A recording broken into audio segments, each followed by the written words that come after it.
Marina never imagined her life would take such a turn.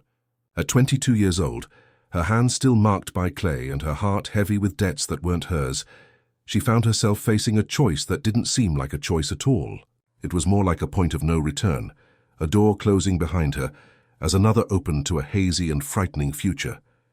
The family pottery studio, the place where she had grown up among hot kilns and shelves filled with imperfect pieces, was on the verge of collapse. The debts accumulated after her father's prolonged illness had transformed a three-generation dream into a financial nightmare. And there she was, the only daughter, trying to hold together the pieces of an inheritance that slipped through her fingers like fine sand. It was on one of those suffocating March afternoons, when the heat of Potter's Hollow seemed to melt even the most solid certainties, that the lawyer appeared at the studio. A man in an impeccable suit, with a leather briefcase and an air of someone carrying destiny-altering proposals. Marina was at the back of the workshop, her hands dirty with red clay, her hair tied in a messy bun, when she heard the doorbell at the front door. She wiped her hands on her stained apron and walked to the reception area, where the man awaited her with a restrained, professional smile. The proposal was simple yet absurd. A businessman from Newport, a man of wealth and influence, was willing to settle all the studio's debts. All of them. Every penny that was suffocating Marina's family, every overdue promissory note, every threat of foreclosure. Everything would be resolved. But there was one condition, a single condition that sounded to Marina's ears like an echo from centuries past, when women were bargaining chips and marriage contracts were just another form of business. She would have to marry him. Marina heard this with the same feeling as someone listening to a bad joke. She laughed, a dry, nervous laugh that died in her throat when she realized the lawyer didn't return her smile. He was serious, completely serious, and he had papers, clauses, documents that proved the seriousness of the whole madness. She shook her head, said it was medieval, absurd, impossible. But the lawyer merely left the papers on the counter, murmured that she had a week to decide, and left with the same discretion with which he had arrived. That night, Marina couldn't sleep. She lay in the cramped room of the house where she lived with her widowed mother and tired grandmother, staring at the cracked ceiling and trying to understand how her life had reached that point. She was young, full of dreams that extended beyond the walls of that studio. She wanted to study design, travel, explore other places, other forms of art. But reality pulled her down with the force of an iron anchor. No money, no prospects, no way out. And now this. An arranged marriage as if she lived in another century, in another world. She spent the following days in a state of suspension, as if floating between the real and the unreal. She talked to her mother, who cried and said she would never accept her daughter sacrificing herself that way. She talked to her grandmother, who sighed deeply and said that life sometimes demanded too high a price. She talked to herself, on long walks through the cobblestone streets of the town, among the colorful cottages and ancient churches, trying to find an answer that made sense. But deep down she already knew. She had known from the very first moment. There was no other way out. Not for her, not for her family, not for the legacy she carried on her shoulders like an invisible cross. On the fifth day, Marina returned to the studio and found the papers still on the counter where she had left them. She picked them up with trembling hands, read every line, every word, every clause that transformed her life into a legal contract, and then with a pen that felt like lead she signed. She signed without reading between the lines, without understanding what she was truly agreeing to, without imagining that this signature would change everything in ways she could never foresee. The wedding was scheduled for 3 weeks later. A simple civil ceremony without a party, without guests beyond those necessary to validate the act. Marina barely knew the man she was about to marry. Edward, that was his name. Edward Alden Sterling, a 43-year-old businessman, owner of a chain of construction material stores that spread throughout the surrounding regions of Newport. A successful man, they said. A serious, respected, influential man. But to Marina, he was just a shadow, a name on papers, an absent presence that commanded her life from a distance. They met only twice before the wedding. The first was at the registry office, when they signed the preliminary papers. Edward appeared in a dark suit, neatly cut graying hair, upright posture, eyes that seemed to hold deep secrets. He greeted Marina with a formal handshake, said few words, maintained a respectful distance. She tried to read something in that mature face, in those brown eyes that watched her with silent attention, but found nothing beyond a disturbing serenity. He didn't seem like a villain, nor cruel or abusive. But he also didn't seem approachable, someone with whom she could build any real connection.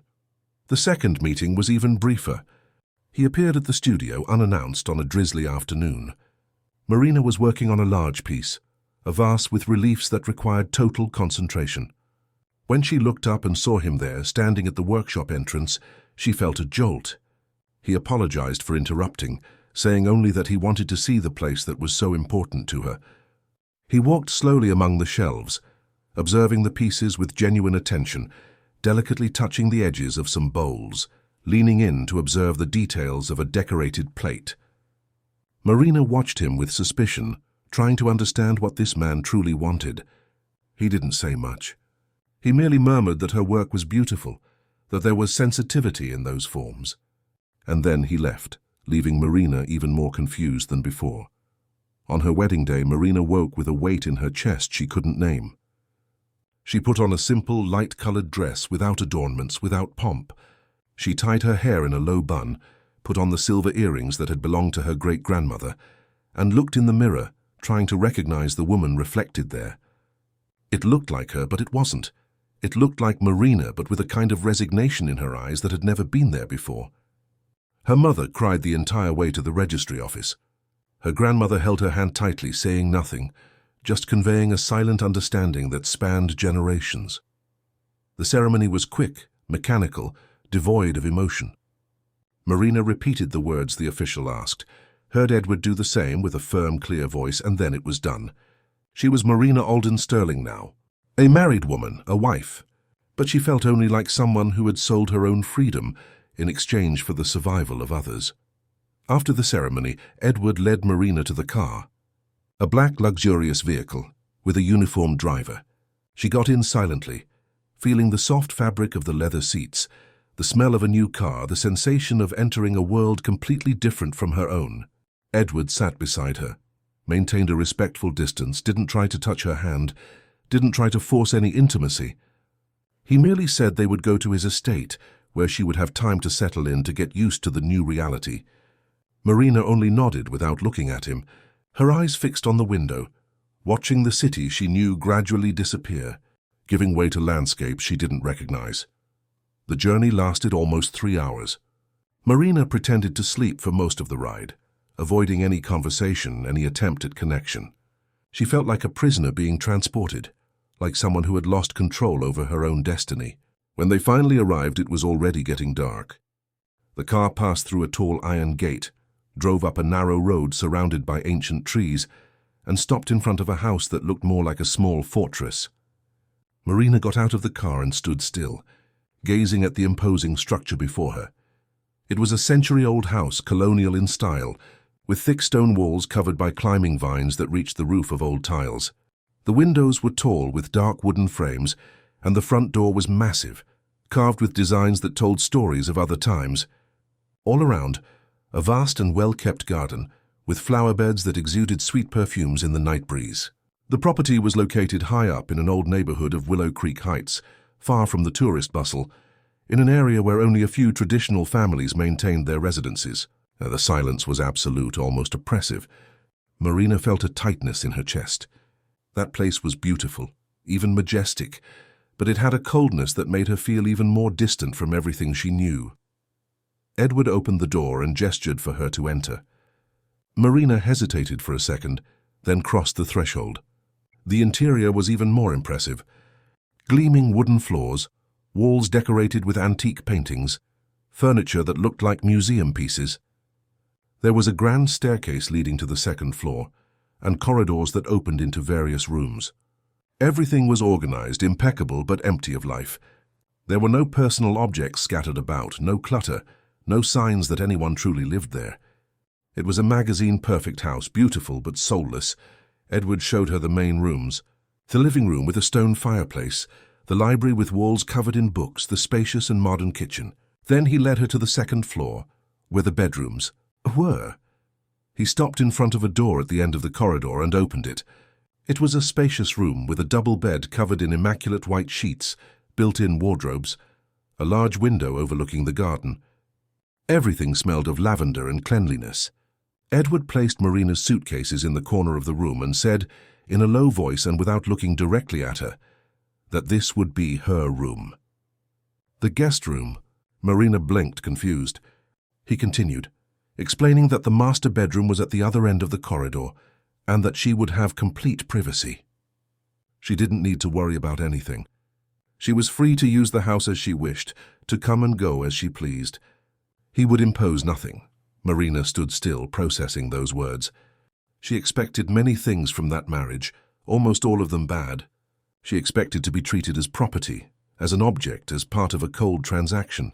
But that distant kindness, that almost exaggerated respect, caught her off guard. She didn't know how to react. Edward noticed her confusion, gave a slight sad smile and said he would let her rest, that it had been a long day. And then he left, closing the door softly behind him. Marina was left alone in the strange room in a strange house, beside a strange man who was now her husband. She sat on the edge of the bed and, for the first time in weeks, let the tears fall. She cried for the lost freedom, for the life she wouldn't live, for the dreams left behind. She cried for the feeling of having been sold, even if of her own free will. She cried because she no longer knew who she was or what she would be from then on. After a while, too tired to keep crying, Marina began to take some clothes from her suitcases and organize them in the wardrobe. Mechanical, automatic movements that helped her not to think. She was almost finished when she heard footsteps in the corridor. Light, hesitant steps, and then a soft knock on the door. She quickly wiped her face, straightened her posture, and said he could come in. Edward opened the door slowly, as if fearing to invade a sacred space. He carried a tray with tea and biscuits. He said he thought she might be hungry, that they hadn't had a proper dinner.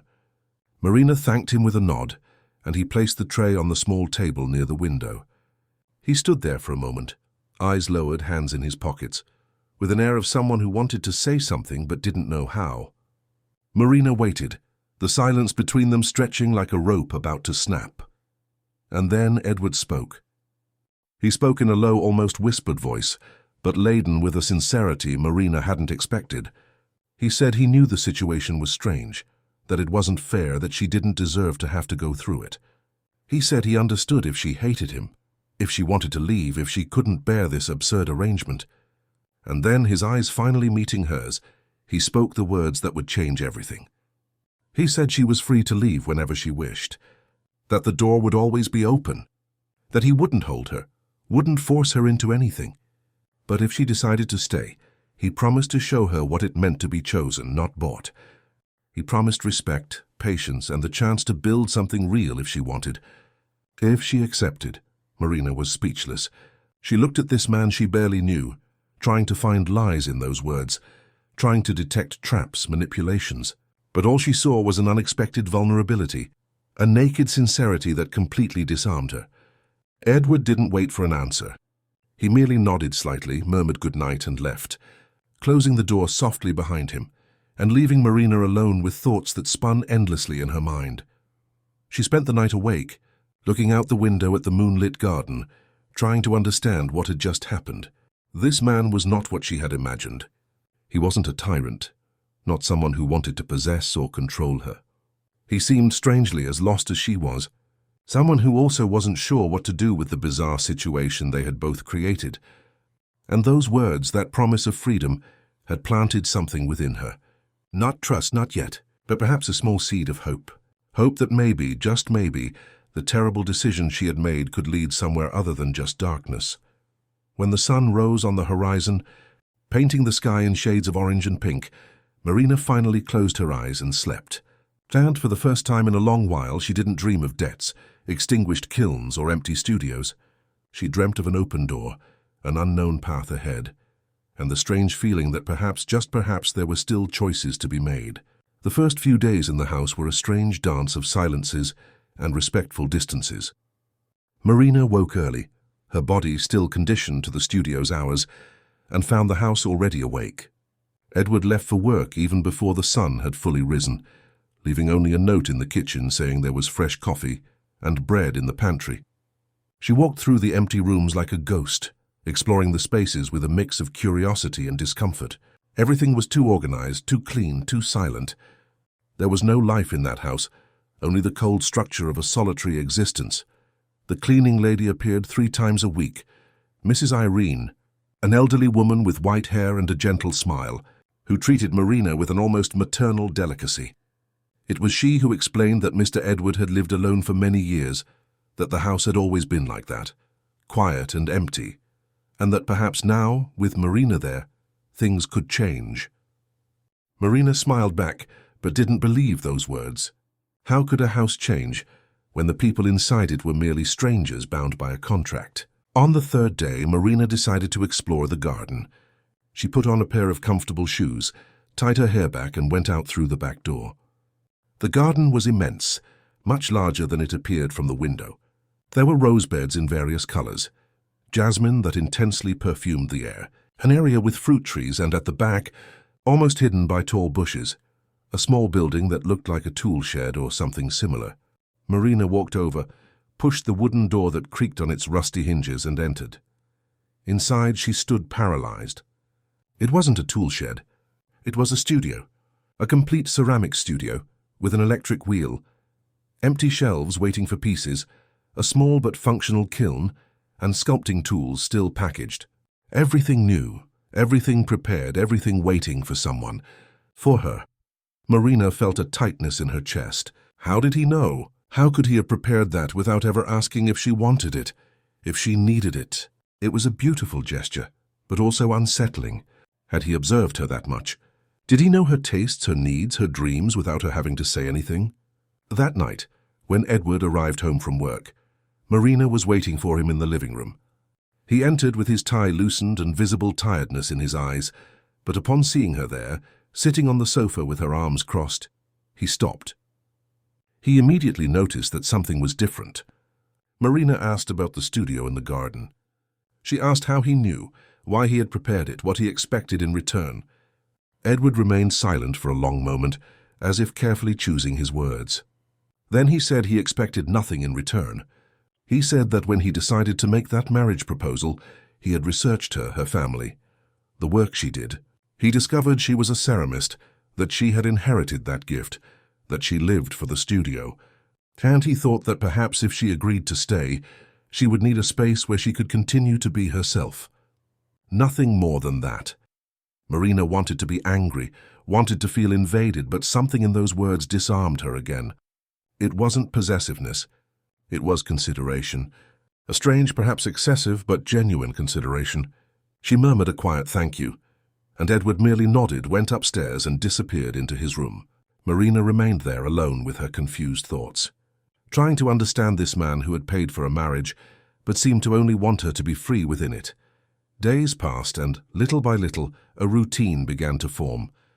Marina spent her mornings in the garden studio, returning to work with clay, feeling the cold earth between her fingers, shaping forms that came from a deep place within her. It was therapeutic. There at least she was just Marina, not a wife, not a daughter carrying the weight of generations, not a woman trapped in a loveless marriage. Just an artist and her material, creating things that made sense. Afternoons were more difficult. The silence of the house weighed heavily, and Marina found herself wandering through the rooms, observing objects that told silent stories about the owner of the estate. In the library, she noticed that the books were not organized alphabetically, but by some criterion she couldn't decipher. Some smelled of mold, others of vanilla, others had a citrus aroma. She pulled one out at random and, opening it, found small notes in the margins. Tiny, precise handwriting, commenting on passages, asking questions of dead authors. They were intimate thoughts, deep reflections of someone who read not just with their eyes, but with their entire soul. One afternoon, while leafing through a book on Eastern philosophy, she found a photograph used as a bookmark. It was Edward, but much younger, perhaps in his early 20s. Beside him, a beautiful woman with dark hair and a radiant smile. The two were on a beach, the sea in the background, embracing in a way that only exists when love is still new and seems infinite. Marina turned the photo over, looking for some indication of who the woman was, but there was nothing written. She put the photo back in the book and placed it on the shelf, but the image remained etched in her mind. Who was that woman? What had happened to her? Why was Edward alone now? Evenings were the strangest time of day. Edward would arrive home from work, shower and come down for dinner. Marina, who prepared simple meals in the enormous kitchen, set the table for two. And there, separated by plates and cutlery, the two ate in a silence that slowly lost the weight of discomfort. Sometimes Edward would ask how her day had been, if she needed anything, if the studio was suitable. Marina responded with few words, but always with sincerity. And sometimes, just sometimes, she would ask something back. About his work, about the city, about the history of that house. It was on one of those nights, when the rain drummed heavily on the roof and the cold of Willow Creek Heights called for a lit fireplace, that Edward truly began to speak. Marina had prepared a stew, something her grandmother used to make on cold days in Potter's Hollow. The scent filled the entire house, and when Edward came down for dinner, there was a softness in his eyes that Marina hadn't seen before. He praised the food, saying it had been a long time since he'd smelled that aroma of home. And then, like someone opening a door that had been closed for years, he began to tell his story. He told her about his childhood in a middle-class family in Riverton, about his contractor father, who taught him to value hard work, about his teacher mother, who made him love books. He told her how he had built his business from scratch, about the years of sacrifice, about the success that came slowly but consolidated.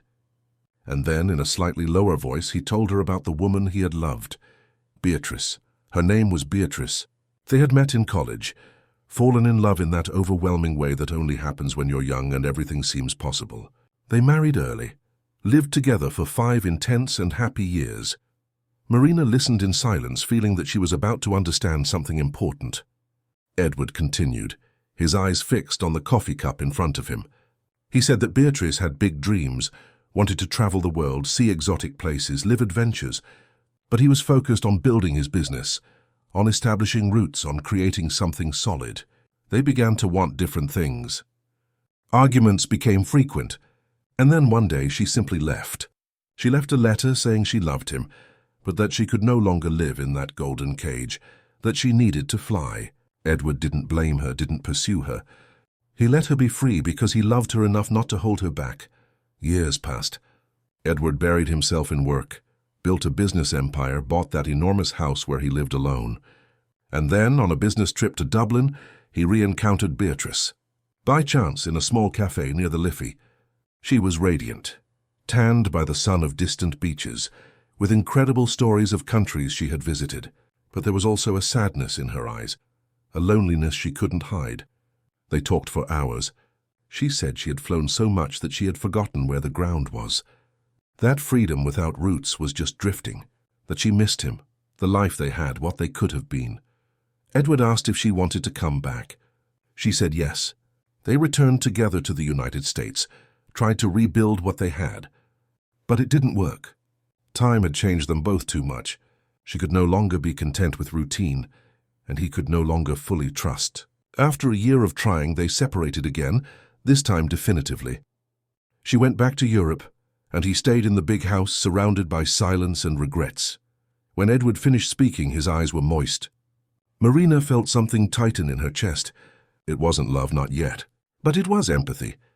It was the deep understanding that this man was not a villain who had bought her, but merely someone as broken as she was, trying to find some meaning in a life that hadn't gone as planned. She reached across the table, lightly touching his fingers. Edward looked at that touch as if it was something rare and precious. And at that moment, something changed between them. They were no longer just two strangers. They were two people with scars trying, each in their own way, to find healing. After that night, their conversations became more frequent. Edward started coming home a little earlier from work, and Marina began preparing more elaborate dinners. They ate, talked about simple and complex things, about art and business, about lost dreams and timid hopes. Edward showed Marina how he organized books by scent, explaining that each aroma led him to a different state of mind. She laughed, finding it quirky but charming. He asked to see the work she was doing in the studio, and she, hesitant at first, took him there. Edward observed the pieces Marina had created in those weeks. Vases with organic shapes, bowls with textures that mimicked waves, plates with delicate reliefs. He touched the surfaces carefully, as if fearing to break them, and said he had never seen anything so beautiful. It wasn't an empty compliment. Marina perceived this from the way he looked, from the genuine attention he dedicated to every detail. And there, between the smell of damp clay and hands dirty with earth, she felt something dangerous begin to grow. A feeling that shouldn't exist, but that stubbornly bloomed like a weed in barren ground. Days turned into weeks, and weeks into months. Marina began to know Edward beyond the polished surface he showed to the world. She discovered that he personally cared for the garden plants, that he liked to feel the earth in his hands, that he talked to the rose bushes as if speaking to old friends. She discovered that he suffered from insomnia, that many nights he wandered through the house unable to sleep, that the weight of loneliness was sometimes too heavy even for his broad shoulders. And he, in turn, began to truly know Marina, her quirks, her fears, her hidden dreams. One afternoon, Edward appeared at the studio with a proposal. There was a ceramics exhibition being organized in Newport, something small but respected, and he had a contact who could secure a space for Marina to display her work. She was paralyzed. She hadn't participated in exhibitions for years, since before the debt sank the family studio. The idea frightened and excited her at the same time. Edward noticed her hesitation and said she didn't need to decide at that moment, that it was just a possibility, that he just wanted her to know she could fly if she wanted to. And again that word, free. She was free. Marina accepted. She spent the following weeks preparing pieces specifically for the exhibition, shaping each form with an intensity she hadn't felt in a long time. Edward went to the studio every night, sat on an old bench in the corner and simply observed. He didn't speak, didn't interfere, he was just present. And that silent presence became something Marina looked forward to, something that comforted her in ways she couldn't explain. The exhibition was a success. Small but significant. Marina sold several pieces, received praise from local critics, and felt for the first time in years that perhaps she could be more than just the heir to a failing studio. Edward was there, discreetly at the back of the gallery, watching with a pride he didn't try to hide. When they returned home that night, Marina was euphoric. She talked non-stop about the people she had met, about the proposals she had received, about the possibilities that were opening up. Edward listened with a soft smile, happy just to see her happy. It was that night, when it was late, and the house was immersed in the silence of the early hours, that Marina went down to the kitchen and found Edward sitting at the table, with a half-empty bottle of wine and eyes lost in distant thoughts. She sat beside him without asking permission. He poured wine into a glass for her, and the two sat there side by side without speaking for a long time. And then Marina asked why he had done it, why he had married her, why he had paid the debts, why he had constructed that whole strange arrangement. Edward remained silent for so long that she thought he wouldn't answer. But then he spoke. He said he had seen Marina at a smaller exhibition years before, when she was still just a promising young woman trying to establish herself. He said he was fascinated not by the pieces, but by the way she moved among them, how she spoke about her work with passion, how her eyes shone when she explained the process. He said he followed her from a distance, never approaching, just observing her journey. And when he learned that the family studio was in trouble, he saw an opportunity, not to buy her as she thought, but to give her the chance to flourish without the weight of debt. Marina listened with a racing heart. There was something disturbing in that confession, but also something profoundly human. Edward wasn't a stalker, wasn't someone sick. He was just a lonely man who had fallen in love from afar with someone who represented everything he had lost. Passion, freedom, the lightness of simply being. And now living with her, truly knowing her, that feeling had deepened in ways he hadn't imagined possible. Marina didn't know what to say. She stood there holding the wine glass, feeling the weight of that revelation. Part of her wanted to be angry, to feel manipulated, but another part, a part that had been silently growing throughout all those months, felt something different. She felt that perhaps, just perhaps, it wasn't so terrible after all, that maybe there was beauty in that silent care, in that admiration that had transformed into something deeper. She rose from the chair, the wine still untouched in the glass. Edward looked at her with a mixture of fear and hope, as if expecting to be definitively rejected. But Marina didn't leave. She stood there looking at him, at this man who had bought her freedom only to give it back, who had admired her from afar without ever invading her space, who had built a studio in the garden just to see her smile. And then, without much thought, without planning, without calculating consequences, Marina leaned in and touched her lips to his. It was a light, hesitant kiss that lasted only seconds.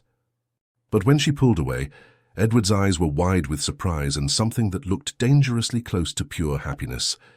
Marina smiled a small, shy smile and said goodnight. She went up the stairs with her heart pounding in her chest, entered the guest room, and stayed awake until dawn, trying to understand what she had just done, what she was feeling, where all of this would lead. In the following days, the dynamic between them changed completely. That respectful but painful distance was gone. Their gazes lingered a little longer, accidental touches became intentional, conversations gained layers of intimacy that hadn't existed before. Marina started dining in prettier dresses. Edward started coming home from work with flowers from the garden in his hands. They were small, almost shy gestures from two adults who no longer knew how to perform that initial dance of love. One evening, when the rain was falling heavily outside and the fireplace crackled in the living room, Edward asked Marina to dance for him. She laughed, embarrassed, said she hadn't danced in years, but he insisted with those eyes that could no longer hide what he felt. Marina hesitated, then stood up. There was no music, but she didn't need it. She closed her eyes and let her body move, slowly and gently to the sound of only the rain and the fire. It wasn't flamenco, it wasn't any specific style. It was just her letting her body express what words could not. Edward watched as if hypnotized, and when she finished, when she opened her eyes and found him looking at her with an intensity that made the air seem denser, she knew there was no turning back. She crossed the room, sat on his lap without asking permission, and kissed him. This time it wasn't a shy kiss. It was a kiss from someone tired of fighting what she felt, from someone who finally allowed desire and affection to mingle without guilt. Edward held her, as if she was something precious and fragile, but at the same time with an urgency that came from months of restraint. His hands moved up her back, intertwined in her loose hair, squeezed her waist with a need that went beyond the physical, and Marina surrendered to that moment, to that man, to that strange and frightening feeling that she was now certain was love. That night, she didn't return to the guest room. They slept together for the first time, intertwined in the large bed of the master bedroom, with the rain singing a lullaby outside and the entire world seeming distant and irrelevant. Marina fit into Edward's arms with an ease that seemed impossible, considering how everything had begun. But there, in that moment, nothing else mattered. Not the strange circumstances of the marriage, not the doubts that still existed, not the judgments that would come. Only the two of them, finally allowing themselves to be happy. The weeks that followed were the happiest Marina had experienced in a long time, perhaps in her entire life. The century-old house that once seemed like an elegant prison was now a true home. The corridors echoed with laughter. The kitchen smelled of homemade food. The rooms were alive with the presence of two bodies that finally allowed themselves to love without fear. Marina no longer returned to the guest room. Her clothes naturally migrated to the master bedroom closet. Her bath products mingled with his. Her presence occupied every corner of that space that for so long had belonged only to a solitary man. Edward changed too. There was a lightness in him that hadn't existed before, an easier smile that appeared frequently, a way of walking that no longer carried the weight of so many years of solitude. He reduced his workload, started leaving the office earlier, invented excuses to come home in the middle of the day just to see Marina working in the studio. He brought surprise lunches, sat on that old bench watching her hands shape the clay, and sometimes approached from behind, wrapped his arms around her, and whispered silly things in her ear that made her laugh, and the clay slip incorrectly on the forms. Marina felt reborn, not just as a woman but as an artist too. Creativity flowed without blockages. The pieces she created had a new life, an energy that came from a place of fullness. She began receiving commissions after the exhibition in Newport, small jobs at first, but they grew. Edward encouraged her constantly, saying she had too much talent to remain hidden in that studio. that the world needed to see what she did. And Marina for the first time believed it. She believed in herself, in her work, in her worth. They established rituals, breakfast together whenever possible, with Edward reading excerpts from books aloud while Marina ate toast with jam. Long candlelit dinners, where they talked about everything and nothing, where silences were comfortable and words flowed naturally. Walks through the garden at dusk, hand in hand, observing the flowers Edward cared for so tenderly. And the nights, oh, the nights were theirs. Moments of intimacy that went beyond the physical, where they knew each other in increasingly deeper layers, where masks fell completely, and only two people, naked in body and soul, remained. Marina began to share her most secret dreams with Edward. She told him she had always wanted to travel through Spain, meet the master ceramists there, learn ancient techniques that were being lost. She told him about her desire to dance flamenco again, something she had done in her adolescence, but abandoned when the studio's responsibilities consumed all her time. Edward listened to everything with deep attention, asking questions, encouraging, saying that none of it was impossible, that she could do anything she wanted. And Marina believed it, because she saw in his eyes a sincerity that couldn't be faked. Marina's mother and grandmother visited her a few times. At first they arrived tense, worried about what they would find, afraid that their daughter and granddaughter was unhappy in that strange marriage. But upon seeing Marina radiant, upon meeting Edward and noticing the gentle way he treated his wife, how he looked at her, as if she were the only person in the universe, they became more at ease. Mrs. Constance, Marina's mother, even cried with relief. She said she had never imagined that arrangement could transform into something real, into true love. And Edward, always discreet, always respectful, won over both women with his patience and his obvious devotion to Marina. But happiness, as Marina would soon learn, is always fragile when built on foundations that hold secrets. And there were things in Edward's past that had not yet come to light, shadows lurking at the edges of all that brightness. It was on an autumn afternoon, when the leaves began to fall in the garden, painting the ground in golden and orange hues, that everything began to crumble. Marina was in the studio, concentrating on a large piece she had commissioned, when she heard the sound of a car arriving. It wasn't Edward's car. The engine sound was different. She wiped her hands on her apron and walked to the front of the house, curious to see who it would be.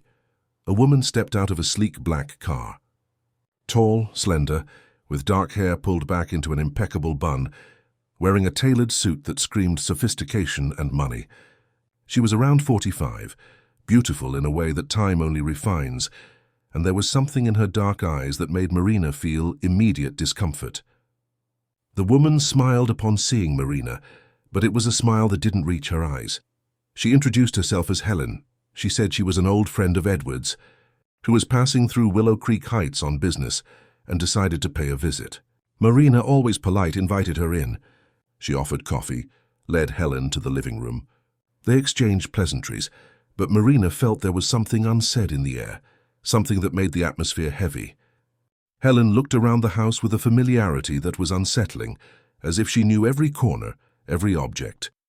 And sometimes, when her eyes rested on Marina, there was something there that seemed like evaluation, almost a challenge.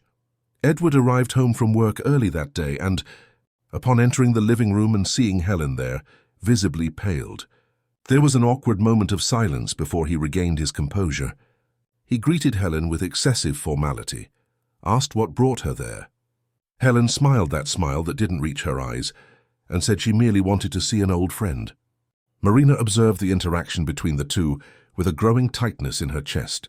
There was history there, unresolved history, unspoken tension, something Edward clearly didn't want to come to light. Helen stayed for dinner, despite Edward's subtle efforts to discourage it. Marina prepared the meal on autopilot, her mind spinning with questions she didn't know how to ask. During dinner, Helen dominated the conversation. She talked about travels, about business, about people she and Edward knew in common. And sometimes she dropped seemingly innocent comments laden with hidden meanings. She mentioned that Edward had always had a specific type of woman, that he was obsessed with beautiful and fragile things that needed to be protected. She said this looking directly at Marina, and the smile that accompanied the comment had something cruel about it. When Helen finally left after what felt like eternal hours, Edward was visibly tense. Marina asked who that woman really was. He sighed, ran his hands over his face in a gesture of weariness, and said it was complicated. Helen had been his business partner years ago, when he was starting to expand his company. They were friends, just friends, but she had always wanted more. Edward never reciprocated. He was still dealing with his separation from Beatrice at the time. Helen eventually went her own way, married a wealthy businessman, divorced after a few years. But she always maintained sporadic contact with Edward. There was always that unresolved tension. Marina wanted to believe that explanation. She wanted to believe it was just that, an old non-relationship that held no importance. But something about that visit deeply bothered her. The way Helen had looked at her, as if she knew something Marina didn't, as if she held secrets that could change everything. Marina tried to push away those thoughts, to focus on the happiness she had been building with Edward. But a seed of doubt had been planted, and it was slowly beginning to germinate. In the following days, Marina found herself observing Edward differently, looking for signs of lies, of hidden things. He noticed the change in her, tried to ask what was wrong, but Marina couldn't express the hazy discomfort she felt. She said everything was fine, that it was just tiredness. But it wasn't. Something had changed that afternoon with Helen, and Marina couldn't return to the state of grace she had lived in before.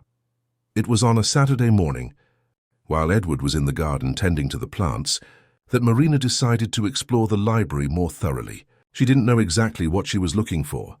Perhaps just distraction, perhaps answers to questions she couldn't formulate. She ran her hand along the shelves, pulled out books at random, flipped through pages, and then, on one of the highest shelves, almost hidden among large volumes of old encyclopedias, she found a photo album. She sat on the floor with the album in her lap and began to leaf through it. They were old photos, some in black and white, others already colored but faded by time. Edward as a child, Edward as a teenager, Edward as a young adult, and then the photos with Beatrice, dozens of them, documenting the love he had spoken of. Marina smiled, seeing those images of pure happiness, feeling connected to that story that preceded hers. But then, on the last pages of the album, she found something that made her heart almost stop. They were recent photos from a few years ago, and they were photos of her, Marina, at ceramics exhibitions, at craft fairs, walking through the streets of Potter's Hollow. Photos taken from afar, zoomed in, without her knowing she was being photographed. There were dozens of them, perhaps hundreds. A photographic record of her life over the past few years, taken by someone who watched her, who followed her, who documented her every move. Marina felt nausea rise in her throat. Her hands trembled so much she almost dropped the album. So it was true. What Edward had confessed that wine-filled night, about having seen her at exhibitions, about having followed her from afar. It wasn't just casual admiration. It was obsession. It was surveillance. It was something unhealthy disguised as romance. And he kept those photos like trophies, as proof that he possessed her even before she knew he existed. She heard footsteps coming up the stairs. Edward looking for her. Marina quickly closed the album, put it back on the shelf, but it was too late to hide what she had discovered. When Edward entered the library and saw the expression on her face, he immediately knew she had found something. He asked what it was. Marina didn't answer. She simply pointed to the high shelf where the album was stored. Edward paled. He opened his mouth to speak, then closed it again. He ran his hands over his face, a gesture Marina now recognized as his when he was under pressure. And then he began to try to explain. He said that yes, there were those photos, that he had started following her after that first exhibition where he had seen her, that there was something about her that fascinated him, that pulled him like a magnet, that he couldn't stay away, that he needed to see her, to know how she was, to follow her journey. He said he knew it was wrong, that it was invasive, but that at the time he was so lost, so solitary, that it was the only thing that gave some meaning to his days. Marina listened with a pounding heart. She felt violated, betrayed. Everything they had lived together, all the intimacy they had built, was now stained by that revelation. He hadn't truly loved her from the beginning. He had fallen in love with an image, with a fantasy he had built in his head. And then he had manipulated everything, orchestrated that marriage as a way to finally possess the object of his obsession. Edward tried to approach, but Marina recoiled. She told him not to come near, that she needed to think, that she needed to process everything. He pleaded for her to listen completely, to understand that what he felt now was real, that it didn't matter how it began, what mattered was what it had become. But Marina didn't want to listen. She couldn't hear anything but the sound of her own blood pulsing in her ears, her own accelerated breathing, her own heart breaking into pieces.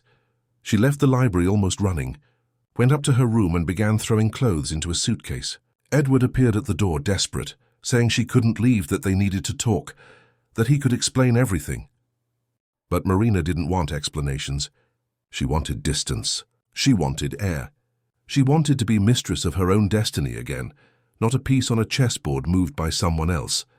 She closed the suitcase, grabbed her bag, and went downstairs without looking back. Edward followed her, pleading, his voice broken with despair. But Marina went to the garage, got into the car he had given her weeks ago, and drove off. She drove without a clear destination, tears blurring her vision, her chest tight with a pain that felt physical. She drove until the gasoline started to run low, until she found herself in a city she didn't know. On a street she couldn't name. She stopped at a simple hotel, paid for a room with the money she had in her wallet. She locked herself in and cried as she hadn't cried since childhood. She cried for the naivete of having believed that whole story, for the foolishness of having fallen in love with a man who observed her as if she were a project, a work of art to be acquired. She cried for the feeling of having been deceived, manipulated, used. And she cried because beneath all that anger and betrayal, she still felt something for him. And that was perhaps the worst part of it all. She spent 3 days in that hotel. She turned off her cell phone, didn't want to talk to anyone. She just lay there on the bed, staring at the ceiling, trying to understand what to do now, where to go, how to rebuild a life that seemed to have completely collapsed. On the 3rd day, when her money was running out, and she knew she couldn't stay there forever, she called her mother. Mrs. Constance answered on the first ring, her voice laden with concern. Edward had called desperate, looking for Marina, saying she had left and he didn't know where she was. Her mother didn't know what had happened, but from her daughter's voice, from the crying Marina couldn't hide, she understood it was serious. She told Marina to come home to Potter's Hollow, that there would always be a place for her there, that no matter what had happened, she would always be welcome. Marina thanked her, hung up and sat there on the edge of that cheap hotel bed, trying to decide what to do. She could go back to Potter's Hollow, back to her mother's house, start over from where she had left off before that absurd marriage. But would it truly be starting over? Or would it just be returning to a life she no longer wanted? One she had left behind for good reasons. She decided she wouldn't go back to Potter's Hollow. Not yet, at least. She needed time, space, distance from everything and everyone. She got in her car and started traveling without a definite destination. She passed through small inland towns, slept in simple inns, ate at roadside diners, and in each place she looked for local pottery workshops, talked to artisans, worked with her hands in the clay. It was therapeutic. It was a way to remember who she was before Edward, before all that complicated entanglement. She spent 2 weeks on the road, 2 weeks during which Edward called countless times. Marina didn't answer. He sent messages, dozens of them, alternating between desperate apologies and declarations of love that she read with a heavy heart but didn't reply to. She needed that time alone. She needed that distance to understand what she truly felt, what she truly wanted. It was in a small coastal town, where the sea crashed against the rocks and the salty wind cleared her mind, that Marina finally began to truly process everything. She sat on the sand, watched the waves come and go, and allowed herself to think without the weight of anger clouding everything. Yes, Edward had been invasive. Yes, there was something wrong with how that obsession began. But it was also true that he had never forced her into anything, that he had respected her boundaries, that he had always given her space, that he truly seemed to have loved her. Not the image he had built, but the real person she was. And Marina had to admit something painful to herself. She loved him too. She loved that complicated man, full of old wounds and strange obsessions. She loved the way he cared for plants, how he organized books by scent, how he looked at her when she danced. She loved the long dinners, the deep conversations, the comfortable silences. She loved what they had built together, even if the foundations were crooked. But was love enough? Was it possible to build something real on a foundation of lies and manipulation, even if unconscious? Marina had no easy answers. She only knew that she couldn't keep running forever. Eventually she would have to return, would have to confront, would have to decide. It was when she was returning to the inn where she had been staying that she received the call. It wasn't Edward. It was Helen. Marina hesitated before answering, but curiosity won. Helen said she needed to talk to her, that there were things Marina needed to know about Edward, about who he really was. Marina felt a tightening in her stomach, but agreed to meet Helen the next day at a cafe in the neighboring town. The meeting was tense from the start. Helen arrived with that same air of superiority, that smile that didn't reach her eyes. She ordered a coffee, remained silent for a moment as if carefully choosing her words. And then she began to speak. She said that Edward had a pattern, that he always fixated on women he perceived as fragile, broken, who needed to be saved. That Beatrice had been like that, a girl with family problems he had tried to fix. That when that didn't work, he became obsessed with the idea of finding another, of finally being able to save someone and prove his worth. Helen said Marina was just another in that line, a woman in difficulty, in debt, with no way out, whom he could rescue and mold. That he didn't truly love her, he loved the idea of being the hero of the story, and that eventually, when Marina no longer needed him, when she was whole and independent, he would lose interest. Because what Edward loved wasn't the women themselves, but the act of saving them. Marina listened to everything with a pounding heart. Part of it made sense, resonated with her worst fears. But another part, a part that knew Edward in a way Helen never would, rejected that narrative. She asked why Helen was telling her all this, what she gained from it. Helen smiled and said she just didn't want to see another woman being deluded by Edward. But there was something in her eyes, something that seemed closer to envy or resentment than genuine concern. Marina thanked her for the conversation, stood up, and left. But Helen's words kept echoing in her mind, mixing with her own doubts, creating a whirlwind of confusion that seemed endless. She was ready to return, to confront Edward again, to try and understand the truth amidst all those conflicting versions. But then she received a call that changed everything. It was Mrs. Irene, Edward's housekeeper, her voice trembling and frightened, saying an accident had happened. Marina's heart stopped for a whole second. Mrs. Irene explained between sobs that Edward had driven out during the storm the previous night, that he was apparently driving too fast on the wet road, that he lost control on a curve. The car had overturned. He was in the hospital in Newport in the intensive care unit. The situation was serious. Very serious. Mrs. Irene didn't know more details, but Edward's lawyer had called asking her to try and locate Marina, that it was urgent, that she needed to come back. Marina hung up the phone, her hands trembling so much she almost dropped it. The world spun around her. All those weeks of anger, resentment, and hurt vanished in an instant. Only pure terror remained, the terror of losing him, of never again being able to look into those brown eyes, of never again hearing his voice whisper her name, of never again having the chance to say that, despite everything, despite all the imperfections and mistakes. She loved him. She loved him desperately. She ran to the car, throwing the few things she had into her suitcase without even looking at what they were. The drive back to Newport was a blur of tears and despair. Marina drove at the speed limit, sometimes exceeding it, praying to every saint she knew that he would be all right, that she would arrive in time, that it wouldn't be too late. Helen's words, the photos, the lies, none of it mattered now.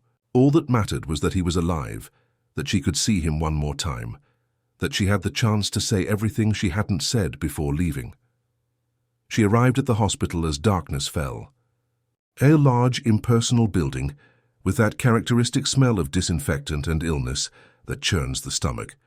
Marina rushed to the reception, asked for Edward Alden Sterling, and was directed to the 4th floor intensive care unit. She took the stairs because she couldn't wait for the elevator, her footsteps echoing in the empty corridor, her heart pounding so hard it felt like it would burst from her chest. When she reached the ICU, she found Edward's lawyer, Dr. Maurice, an elderly man with a grave expression. He recognized her immediately. despite never having met in person.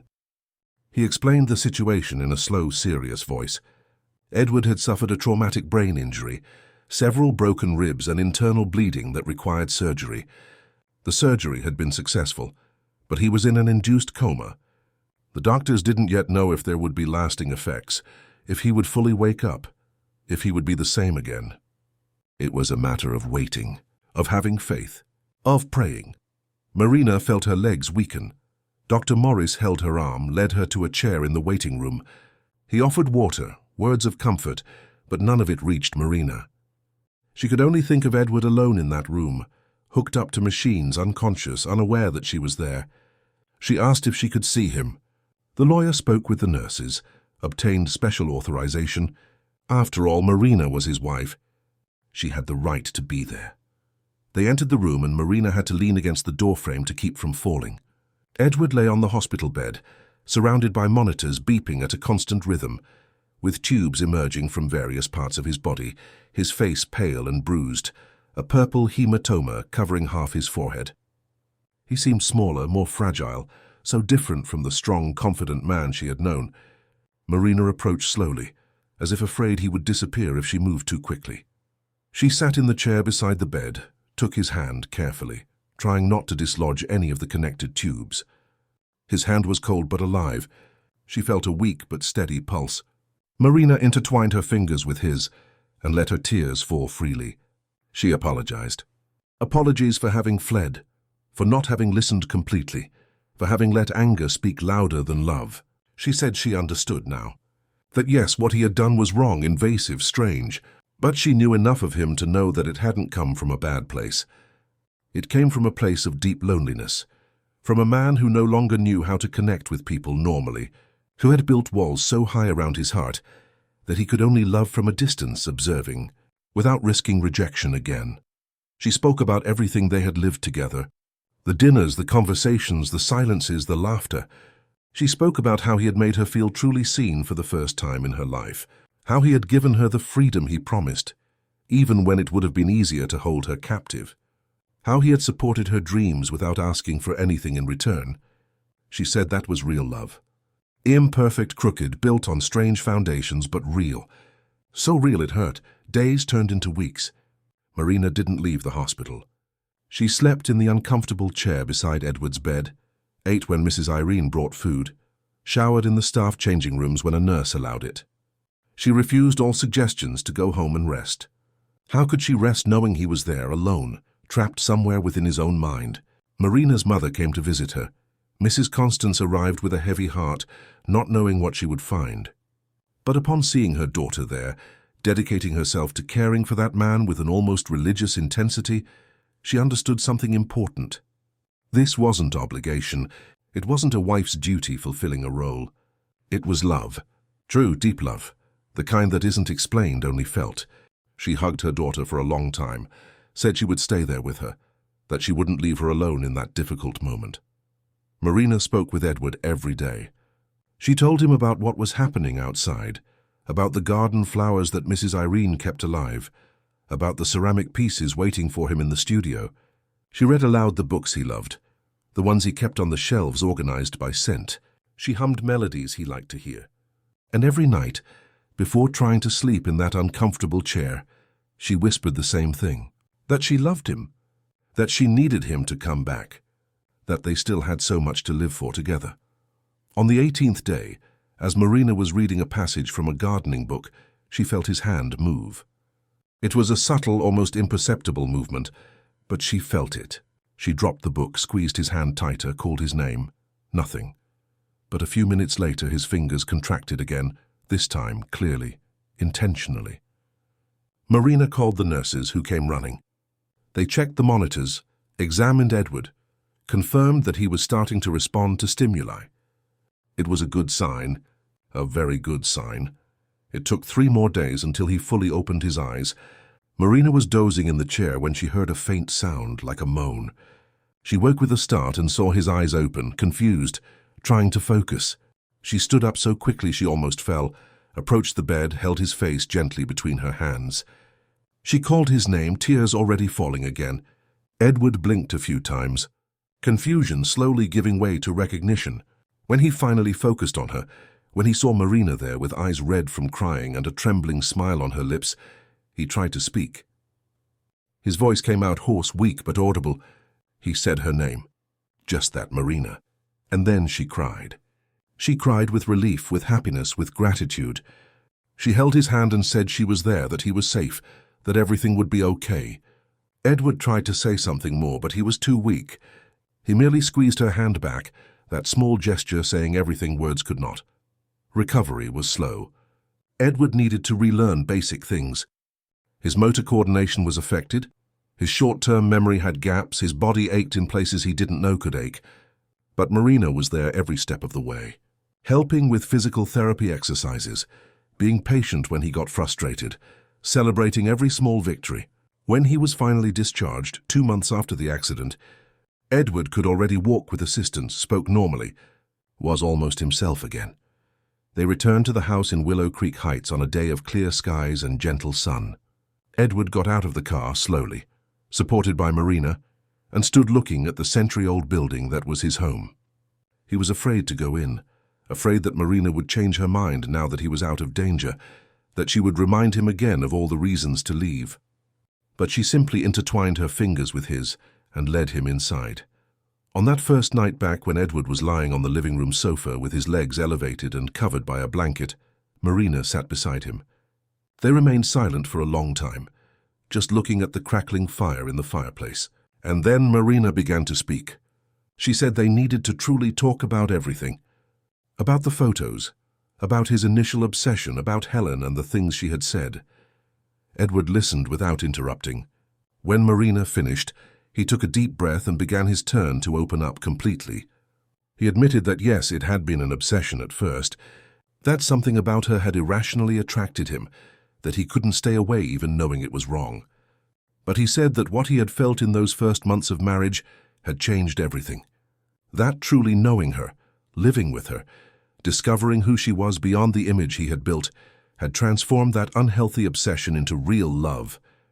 And that now, after almost losing her, after almost losing his own life, he understood something crucial. That true love wasn't about possessing or saving. It was about being present, about choosing every day to build something together. As for Helen, Edward explained that she had always been jealous of him, that she wanted something he could never give, that she probably saw Marina as a threat, someone who had achieved what she never could, and that was why she had tried to sabotage, to plant doubts, to destroy what they were building. But none of that mattered now. Only what they decided to do from then on mattered. Marina listened to everything, processed every word, and then she said something she had been thinking during all those days in the hospital. She said she could forgive him, that she had already forgiven him, in fact, because she understood that wounded people do strange things trying to heal, that she herself had married for money, had accepted an absurd arrangement because she was desperate, that neither of them had started that journey for the right reasons, but that perhaps it didn't matter how they started. What mattered was where they were going. But she also made it clear that from then on things would be different. No more secrets, no more silent observation. If they wanted to make it truly work, they needed to be completely honest with each other. True partners equals without savior and saved dynamics. Edward agreed to everything. He said he wanted that too. That he wanted to start over, the right way this time. And that's what they did. In the following months, while Edward fully recovered, they rebuilt their relationship on more solid foundations. They established healthy boundaries, open communication, deep mutual respect. Marina returned to work in the studio with greater intensity, began to gain real recognition in the world of artistic ceramics. Edward, who had temporarily needed to step away from business due to his recovery, discovered that he didn't need to work as much as he used to, that he could delegate, trust other people, have a life beyond spreadsheets and meetings. Together they transformed the house. They opened part of it for art workshops, invited local artists to exhibit, created a community living space. The property that was once a solitary fortress turned into a lively place full of people, creativity, positive energy.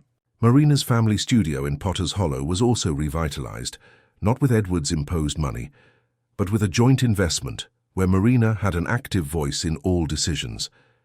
It became a reference center for traditional ceramics, employing local artisans and keeping ancient techniques alive. Marina started dancing again. Edward had secretly renovated the house's attic, transforming it into a dance studio with mirrors, bars, and excellent sound. When he showed it to her, months after having the idea, Marina cried with emotion. Not because he had done it for her, but because he had asked what she wanted, how she wanted it, respected her opinions in every detail. There in that space that was truly hers, Marina began taking flamenco lessons again, and sometimes on quiet evenings she danced only for Edward, who watched with eyes shining with admiration and love. They took that trip to Spain that Marina had always dreamed of. They spent 3 months traveling through small towns, meeting master ceramists, learning centuries-old techniques. Edward wasn't just an escort, but someone genuinely interested, asking questions, helping when he could, documenting everything in a notebook that would later become a collaborative book on traditional Spanish ceramics. It was on that trip, one afternoon in Seville, while watching a flamenco show on a small, intimate stage, that Edward asked Marina to marry him again. She looked at him, confused, and said they were already married. He smiled and said yes, but at that time it had been the wrong circumstances, the wrong reasons, a cold contract in an impersonal registry office, that he wanted to do it again, the right way because he truly loved her and wanted her to know that every day for the rest of her life. Marina laughed and cried at the same time, said yes, yes, 1,000 times yes. They married again 6 months later, in a small ceremony in the garden of their house in Willow Creek Heights. Only close family and true friends. Marina's mother and grandmother were radiant. Mrs. Irene prepared the buffet with those homemade recipes that made the house smell like home. And when Marina entered, not in a traditional white dress but in a red dress she had chosen herself because it was her favorite color, Edward cried. He cried because that incredible, strong, talented and free woman was choosing to be with him. Not because she needed to, not because she was bought, but because she wanted to. Because she loved him. The vows they exchanged were not written by others. They were theirs, from the depths of what they felt. Marina said that Edward had taught her that true love is about freedom, not possession, that he had shown her that wounds can heal when we find someone willing to be patient, that she was there in that moment, choosing him every day for the rest of her life.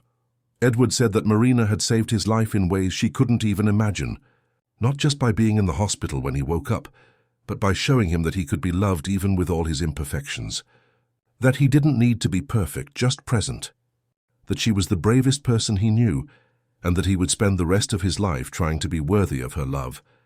There was no extravagant honeymoon. They returned home, to the routine they had built together, to the small moments that made life worthwhile. Breakfast together with the sun rising over the garden. Afternoons in the studio, with hands dirty with clay and light laughter. Nights talking late, sharing dreams and fears, planning the future. A year after the accident, when spring exploded in the garden with flowers of all colors, Marina discovered she was pregnant. They weren't trying, hadn't planned it, but when they saw those 2 lines on the test, they knew it was right. That they were ready, that they had healed enough, grown enough, loved enough to bring a new life into the world they had built together. Edward held Marina in his arms that morning and felt a gratitude so profound he could barely breathe. Gratitude for being alive, for having a second chance, for having found that extraordinary woman who loved him despite everything. Marina felt the same. Gratitude for having had the courage to return, to forgive, to build something real on imperfect ruins. Their daughter was born on an autumn afternoon when golden leaves fell in the garden. A small girl with dark eyes and a strong cry. They named her Beatrice, not after Edward's old girlfriend, but because it meant she who brings happiness. And she did. She filled the house with new sounds, with an energy that transformed every room into a space of infinite possibilities. They raised Beatrice with the same balance they had learned to have with each other. Freedom and presence, love and boundaries, roots and wings.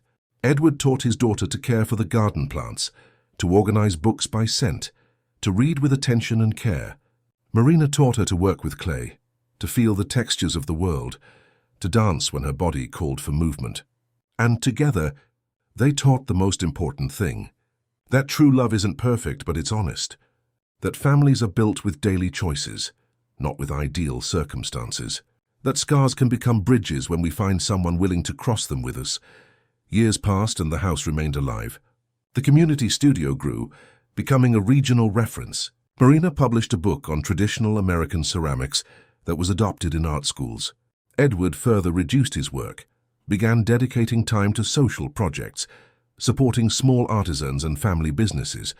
Beatrice grew up strong and curious, with her mother's sensitivity and her father's patience.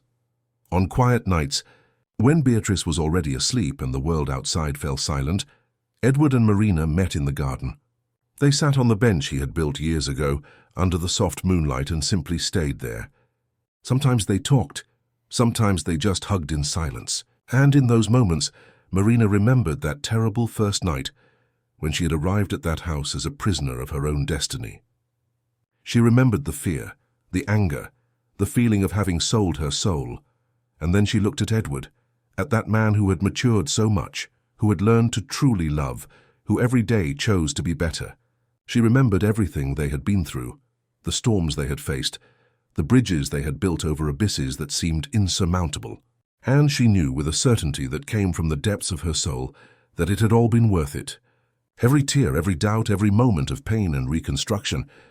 It had been worth it because it had led them there, to that fragrant garden, to that life they had built with their own hands. Edward looked at Marina and felt the same.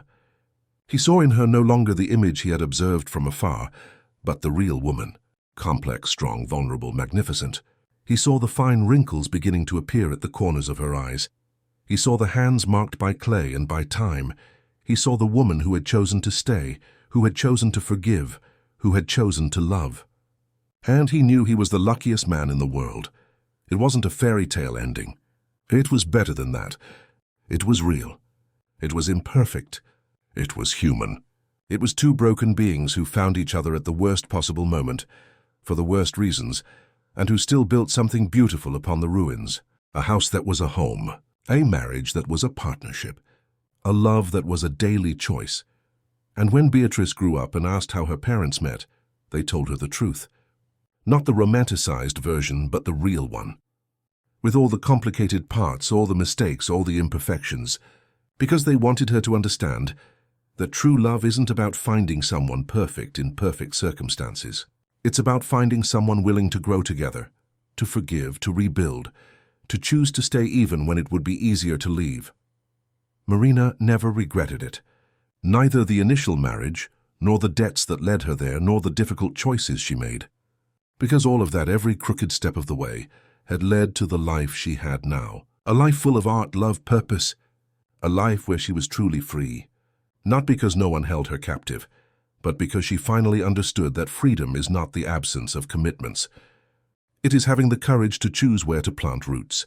And Edward, who had spent so many years observing life from afar, afraid to take risks and get hurt again, had learned to finally live. To be present, vulnerable, open. He had learned that controlling everything is another form of being alone. That love demands surrender, risk, the courage to show one's broken parts and trust that the other person won't flee. They grew old together, the way people who truly love each other grow old. With patience, with care, with small daily celebrations of the miracle of having found each other. The garden remained in bloom, always cared for by the four hands that planted together. The studio continued to produce pieces that told stories of transformation and beauty.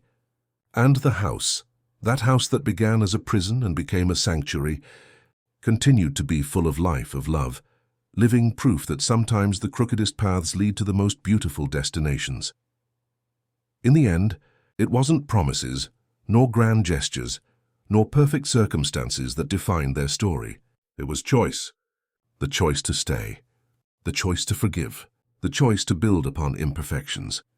The choice to love not because it was easy, but because it was true.